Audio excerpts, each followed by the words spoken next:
مصر کے بادشاہ نے اپنی بیٹی نکاح میں دی، واپس آئے، اولاد کوئی نہیں، 2 بیویاں، 86 برس کی عمر ہو گئی، مانگتے مانگتے مانگتے 60 سال کی دعاؤں کے بعد اللہ نے بیٹا دیا، اسماعیل۔ اور ابھی وہ چند دن کے تھے کہ اللہ کی طرف سے اشارہ ہوا، ان لے کے نکل، ان لے کے نکل۔ کدھر؟ اللہ نے سارا کے دل میں ڈال دیا، کھچاؤ، دل بند کر۔ سارا کہے بڑی بیوی، انہوں میری اکھیاں تو دور کر، میرا دل کٹیندہ ہے، انہوں اولاد ہوگی مینوں نہیں ہوئی، انہوں میری اکھیاں تو دور کر، میں نہیں ویکھ سکتی۔ انہوں نے سمجھا سوکن پنا ہے۔ جبریل آ گیا کہ اللہ تعالیٰ فرما رہے ہیں جیسے کہہ رہی ہے ویسے کرو، لے جاؤ۔ کہ اللہ کہاں لے جاؤں؟ کہاں جہاں ہم کہیں۔ کہ یار تو یا اللہ میں جامع کیویں؟ کہا جبریل آئے گا زندگی میں پہلی دفعہ، کائنات کی زندگی، کائنات کی زندگی میں پہلی دفعہ جبریل انسانی شکل میں اونٹ پہ آئے، آگے جبریل اور پیچھے ابراہیم علیہ السلام، بچہ اور بیگم بھی ہاجرہ 20-22 سال عمر۔ چلو سارا سے بیٹا ہوتا، وہ بھی 80 سال کی ہو گئی تھی، تو ایک عورت زندگی گزار چکی ہے تو اس کو جدا کرنا آسان تھا۔ ہاجرہ شہزادی 22 سال 20 سال عمر۔ چلتے یہ دن 3 ہفتے لگے، 4 لگے، مہینہ لگا، 2 ہفتے لگے، پتہ نہیں، اللہ ہی جانتا ہے۔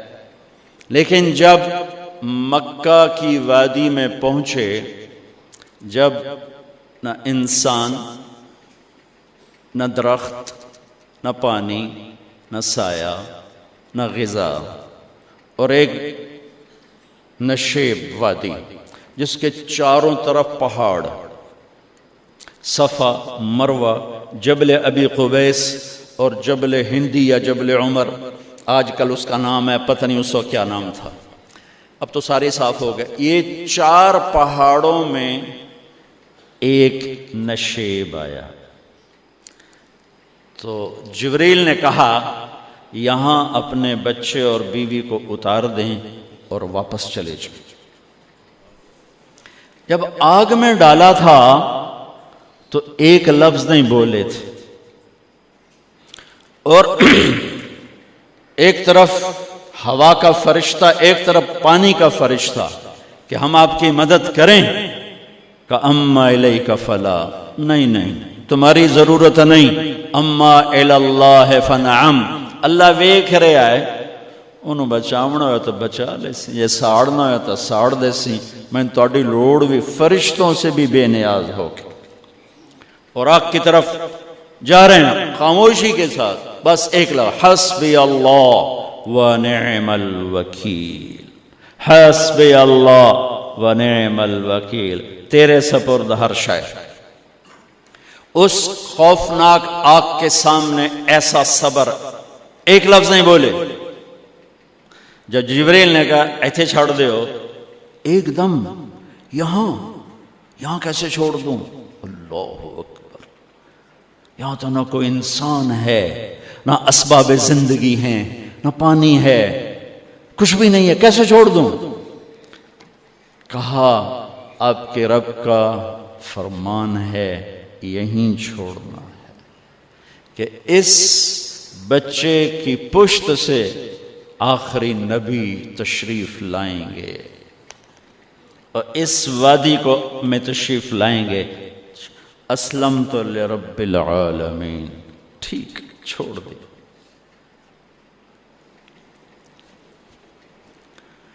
ہاجرہ تو نبی نہیں ہے نا، ہاجرہ تو شہزادی ہے۔ تو جب واپس مڑے وہ حیران ہو گئی، یہ کیا کر رہا ہے، یہ کیا کر رہا ہے؟ تو انہوں نے پوچھنا شروع کیا، اب کیا، یہ کیا، مجھے کیوں چھوڑ کے جا رہا ہو؟ امر، خاموش، جواب نہیں دینا۔ بچہ گود میں ہے، تصور کرو 4000 سال پہلے دا مکہ میں کیویں وکھائی، میں آپ نہیں ویکھ سکتا تو انہوں کیویں وکھائی؟ کالے پہاڑ، انسان نہیں، ہوا کی سنسناہٹ، دھوپ کی تپش، پہاڑ کی آگ، پتہ نہیں کون سا مہینہ تھا اللہ ہی جانے، اور وہ جاری ہیں ساتھ ساتھ. کیوں میرا قصور کی ہے، میں نے چھڑیا کیوں بھائی، جاندہ کدے پہ ہیں، کوئی غلطہ دس. چلتے چلتے کدئی پہنچے. کدئی کوئی 3 میل 3 میل. تو ہاجرہ کو خیال آیا یہ اللہ کے نبی ہیں، کوئی اتو نہ گال لائی ہوئے. تو 3 میل کے بعد اللہ امرک، کیا یہ اللہ نے کہا ہے کہ میں نے اتنے چھاڑ دے تو میرے پتر نو؟ اللہ کیا ہے؟ تو ابراہیم علیہ السلام نے سر ہلایا کہ اذن لن یضیعنا اللہ. ایک اور ہاجرہ نے جنم لیا. پہلے ایک ماں بن کے سوچ رہی تھی، بیوی بن کے سوچ رہی تھی، اب وہ ایک مومنہ بن کے سوچ ابھری، ایمان والی بن کے سوچ ابھری. اچھا جاؤ، جس رب نے کہا ہے وہ رب مجھے ضائع بھی نہیں کرے گا. جاؤ. میں جب تصور کرتا ہوں میری آنکھوں کے بند ٹوٹ جاتے ہیں کہ اس نے خامند کو جاتے ہوئے کیسے دیکھا ہوگا. پچھا پیکے تک کوئی نہیں جتے اس جاتے بہ جاؤں، کوئی 4 بندے بھی کوئی نہیں، چلو پردیسی صحیح، عزت دا زمانہ آئی، ہر ایک دی بیٹی نو بیٹی سمجھا جاندہ آئی، پیچھے کوئی نہیں ہے. وہ اپنے خامند کو دیکھے جا رہی ہے اور وہ پیچھے مڑ کے دیکھنے کی ہمت نہیں فرما رہے ہیں. جب وہ چلتے چلتے پہاڑ کی چوٹی سے نیچے اترے، پھر وہ بوجھل قدموں سے واپس ہوئی. میں الفاظ کہاں سے لاؤں کہ اس چال میں درد دل میں ہوتا ہے. مجھے لگتا ہے ان کے روئے میں درد تھا. جن پتھروں پہ قدم رکھ رہی تھیں وہ بھی رو رہے ہوں گے اس وقت. جو ہوا ٹکرا رہی ہوگی وہ بھی دھاڑے مارتی ہوئی گزرتی ہوگی. چمکتا سورج آگ برساتا ہے، وہ آنسو برسا رہا ہوگا اس وقت. اور ابراہیم جیسی ہستی، عزم کے پہاڑ، صبر کے پہاڑ، جب پہاڑ سے نیچے ہوئے تو ایک دم اونٹ سے چھلانگ لگا تھا. بیوی نے نہیں دکھایا. جب نیچے ہو گئے، بیگم غائب ہو گئی، پہاڑ سے نیچے اترے، پھر یوں منہ کر کے ہاتھ اٹھائے، ربنا انی اسکنت من ذریتی بواد غیر ذی زرع عند بیتک المحرم. میرے رب تو میں نے امر کیتا ایتھے چھڑ، اے جنگل، نہ بندہ نہ پرند، میں چھڑ کے اے جاندہ پیا. اسلمت لرب العالمین. ابراہیم علیہ السلام کی زندگی پیغام ہے. ہمیں بیوی بچے چھوڑنے کو نہیں کہہ رہا، ہمیں کہہ رہا ہے جھوٹ چھوڑو، فحاشی چھوڑو، بدماشی چھوڑو، بددیانتی چھوڑو، خیانت چھوڑو، شراب چھوڑو، بدکاری چھوڑو، جوا چھوڑو، ظلم چھوڑو. ہم سے یہ مطالبہ، چھوٹا جا مطالبہ ہے. ابراہیم کے آگے تو 2 بیویاں اور بیٹھی تھیں، ایک سارا، ایک مدین کی ماں، 2 بیویاں. فلسطین کی بستی آباد، سرسبز. ہاجرہ کے پاس کیا تھا؟ کالے پہاڑ، پانی بھی کوئی نہیں ہے. مجھے خیال آتا جب رات آئی ہوگی تو رات کا اندھیرا، پہاڑوں کا اندھیرا، کالے پتھروں کا اندھیرا، گہری وادی کا اندھیرا، ان سارے اندھیروں میں ایک عورت کا تصور کرو، معصوم بچے کو گود میں لے کے جب بیٹھی ہوگی تو تاروں نے ابھر کے دیکھا ہوگا کہ یہ کون مائی ہے. تاروں کو مسکراہٹ سے تشبیہ دی جاتی ہے. میں کہتا ہوں اس رات تارے بھی روئے ہوں گے، چاند بھی حیران ہوگا، ایک چکرے کون بی بی بیٹھی ہوئی ہے، اس مائی کی رات کیسے گزری، آنے والا گرم دن کیسے گزرا، پانی ختم ہوا، بچے کی ایڑیاں اور آہو بکا. اللہ زمزم پہلے کیوں نہ کٹیا؟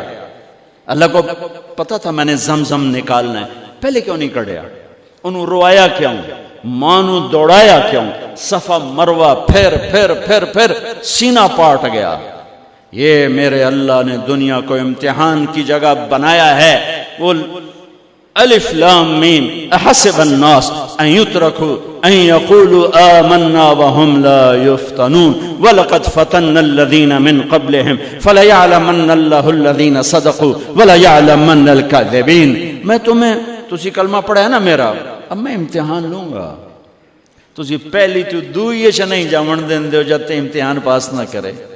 پہلی تو دوئی بھی کوئی کلاس ہوندی نہیں، امتحان دیو امتحان دیو، پاس ہو گئے چلو ہن دوئی بہاؤ، نہیں پچھا لے جاؤ۔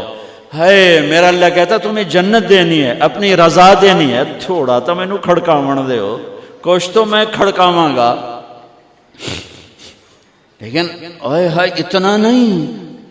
جب میں صفا مروہ چلتا ہوں تو مجھے اماں ہاجرہ کا خیال آتا ہے کہ ہم تو گیلری میں چل رہے ہیں بڑے آرام سے، وہ تو ایک پہاڑ پہ چڑھتی اترتی، دوسرے پہ چڑھتی اترتی، انہیں پتا تھا اللہ کی قسم کوئی انسان نہیں، لیکن بچے کو تڑپنا دیکھ نہیں رہی ماں، دیکھنے کی جرت نہیں ہے۔ صفا مروہ صفا مروہ صفا مروہ صفا مروہ، 7 چکر کے بعد نا وہ ہمت جواب دے گئی۔ اگر ہمت ہوتی تو شاید وہ اور چلتی، اور بے بس ہو کے گری ہیں، اور آخری نظر بیٹے کو دیکھنا چاہا کہ میں ایتھے مر جاواں او اتھے مر جاوے، نہ او میرا مرنا ویکھے نہ میں او دا مرنا ویکھ۔ جس امت کی بنیاد اتنی بڑی قربانی پر ہو، وہ امت کہے سود کے بغیر گزارا نہیں، جھوٹ کے بغیر گزارا۔ سارے بازار کے تاجروں سے پوچھو، کہتے ہیں جھوٹ کے بغیر دکانداری۔ اس سارے میں وکیلوں کو کیا کہوں، قانون ہی کالا ہے، وہ کہتے ہیں جھوٹ کے بغیر کیس نہیں۔ سیاستدانوں سے پوچھو، جھوٹ کے بغیر سیاست نہیں۔ کہاں سے لائے ہو یہ علم؟ کس کو جھٹلا رہے ہو؟ اپنے نبی کو؟ کون سے پیمانے بنا دیے تم نے؟ تو کلمہ توحید و رسالت کے، عشق رسول کے کون سے پیمانے بنائے ہیں؟ میرے نبی نے فرمایا میرا امتی ہر گناہ کر سکتا ہے، ایک جھوٹ کبھی نہیں بولے گا، ایک دھوکہ کبھی نہیں دے گا۔ سارا پاکستان جھوٹ اور دھوکے کا گٹر بن گیا ہے۔ بازار، شہر، دیہات، منڈیاں، فیکٹریاں، وزارتیں، صدارتیں، دفاتر، عدالتیں، جس ملک کی عدالت ظلم و ستم پر اٹھ رہے ہو، میں کتھے جا کے ہنج کڈھا، کتھے جا کے ٹکر مارا۔ یہ ہاجرہ کا قصہ اس لیے ہے کہ اللہ پر ہر چیز قربان کرو۔ قربان نہیں، اللہ ہر ایک سے نہیں لیتا، وہ حسین جیسوں سے لی، وہ ابراہیم جیسوں سے لی، وہ صحابہ سے لی۔ ایسی ہمیں گندگی کے کیڑے، تو وہ گر گئیں کہ میں یہاں مر جاؤں، اسماعیل وہاں مر جائے، اور نو میں نے ویکھے میں نے ویکھے، لیکن ایک ایسے الوداعی نظر ڈالی کہ پتہ نہیں کہ میں مردہ پہ ہے، تو میرے رب کا غیبی نظام حرکت میں آ چکا تھا۔ ایک خوبصورت جوان کو دیکھا جو وہاں کھڑا ہوا ہے، تو ماں کی ممتا نے پھر انگڑائی لی اور پھر دوڑی، ساری تھکاوٹوں کو بھلا کر، پھٹے ہوئے سینے کو بھلا کر قریب آئیں تو وہ تو غائب ہو چکا تھا۔ جبریل انسانی شکل میں پر مارا، بچے کی ایڑیوں سے زمزم نکالا، پانی کا چشمہ نکالا، اور وہ غائب، اور پانی ابل رہا تھا۔ ان کا زمزم زمزم، عبرانی زبان میں زمزم، رک جا رک جا۔ میرے نبی نے کہا اللہ میری ماں کا بھلا کرے، وہ زمزم نہ کہتی تو یہ پورا اللہ دریا بنا دیتے، پر اللہ نے انہوں کھوئی بڑھاونا ہی دریا نہیں بناونا۔ کیا پانی ہے؟ کنویں کا پانی کھڑا ہو، بیچ میں مینڈک پیدا ہو جاتے ہیں، کیڑے پیدا ہو جاتے ہیں، کتنے پونگ پیدا ہو جاتے ہیں، مچھر پیدا ہو جاتے ہیں، اس میں گھاس نکل آتی ہے، کائی نکل آتی ہے، ساری دنیا میں پھر کے جاؤ دیکھو، واحد زمزم کا کنواں ہے جس میں مینڈک پیدا نہیں ہوتا، کیڑے پیدا نہیں ہوتے، پونگ پیدا نہیں ہوتے، کوئی مچھر پیدا نہیں ہوتا، کوئی گھاس پیدا نہیں ہوتا، کوئی کائی پیدا نہیں ہوتی، صاف شفاف. اور جو ہی اوپر سے موٹر چلتی ہے پانی کو کھینچنے کے لیے تو 6-7 سوراخ ہیں. سب سے بڑا سوراخ بیت اللہ کی طرف ہے، حجر اسود کی طرف ہے، اس سے پانی ابلتا ہے طوفان کی طرح، اور جو ہی موٹر بند ہوتی ہے تو وہ چشمے کا پانی، وہ سوراخوں سے پانی بند ہو جاتا ہے. یہ میرے رب کی مدد، نصرت، کہ تم اللہ کو راضی کرنے کے لیے قدم اٹھاؤ، تمہارا ہاتھ پکڑ لے، تم اس کی رحمت تمہیں اپنی چھاؤں میں لے لے گی.